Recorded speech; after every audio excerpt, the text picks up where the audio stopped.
Assalamualaikum warahmatullahi wabarakatuh. Pertama izin memperkenalkan diri, nama saya Ayu Rizky, NPM 2321020316 dari program studi Hukum Tata Negara kelas C. Di sini saya akan memaparkan materi dari kelompok 2, yaitu tentang walimatul ursi.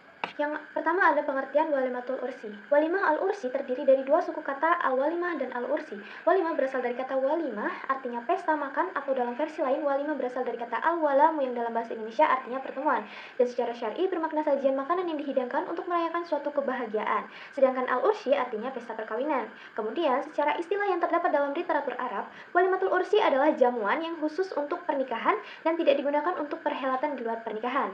Berdasarkan pengertian tersebut, dapat dipahami bahwa walimatul ursi adalah makanan yang disediakan secara khusus dalam pesta perkawinan, bisa juga diartikan sebagai makanan untuk tamu undangan. Dan karena itulah, secara umum walimatul ursi diartikan dengan pesta dalam rangka mensyukuri nikmat Allah Subhanahu wa taala atas terlaksananya akad pernikahan dengan menghidangkan makanan. Selanjutnya ada hukum walimatul ursi.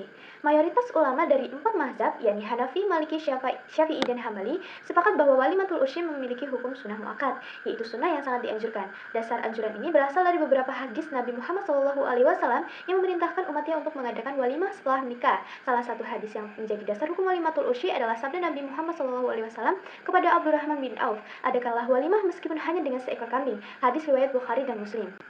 Hadis ini menunjukkan bahwa walimah dianjurkan walaupun dilakukan dengan sederhana, namun tidak ada kewajiban bagi umat Islam untuk mengadakan walimah jika tidak mampu secara finansial.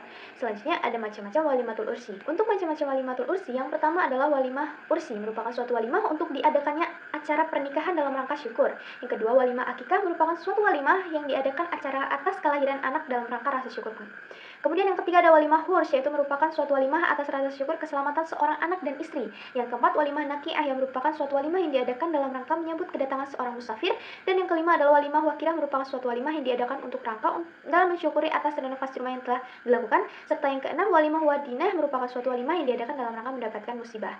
Yang selanjutnya adalah fungsi walimatul ursi. Adapun fungsi walimatul ursi adalah sebagai sarana untuk memberitahukan kepada masyarakat agar tidak menimbulkan kecurigaan ketika melakukan perbuatan yang tidak diperbolehkan bagi sepasang kekasih yang belum menikah. Selain itu, sebagai sarana memohon doa dari para undangan agar berlangsungnya pernikahan kedua mempelai mendapat keberkahan menjadi keluarga yang sakinah, mawaddah, dan warohmah.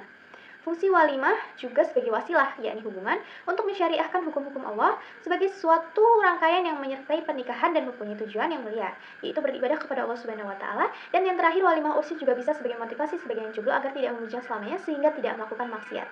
Selanjutnya ada adab dan etika dalam walimatul ursi. Yang pertama, bila ada kesempatan, hendaknya melakukan walimah dengan menyembelih seekor kambing atau lebih. Yang kedua, apabila tidak mempunyai kemampuan, maka penyelenggara dianggap sah dengan menyajikan makanan apapun yang dengan mudah baginya. Yang ketiga, dalam menghormati tamu, hendaknya mengikuti ketentuan sunnah, yaitu memberi makan kepada orang-orang yang baik. Yang keempat, tidak diperkenankan mengundang orang-orang kaya dan mempunyai kedudukan saja, sementara itu orang-orang miskin terlupakan. Yang kelima, diperkenalkan mengadakan walimah 3 hari setelah acara perkawinan, yaitu setelah pertemuan antara kedua mempelai. Yang keenam, undangan harus mencakup seluruh anggota keluarga yang mengundang, atau tetangga, atau keluarga tetangga, atau penduduk dusun. Tidak boleh pilih kasih atau membeda-bedakan. Dan yang terakhir ada hukum menghadiri walimah. Undangan itu wajib dihadiri apabila memenuhi syarat, yakni yang pertama, pengundangnya mukallaf, berakal, dan merdeka. Yang kedua, undangannya tidak dikhususkan orang-orang kaya saja, akan tetapi untuk orang miskin juga. Yang ketiga, undangan tidak saja untuk orang-orang yang dihormati atau disenangi saja. Yang keempat, pengundangnya beragama Islam, khususnya pula di hari pertama. Yang kelima, belum didahului undangan lain. Kalau ada undangan lain, maka undangan pertama harus diutamakan. Dan yang keenam, tidak diselenggarakannya dengan kemunkaran. Serta yang ketujuh, tidak ada unsur-unsur syara. Sekian presentasi dari saya ucapkan terima kasih dan mohon maaf bila ada salah kata. Saya akhiri, wassalamualaikum warahmatullahi wabarakatuh.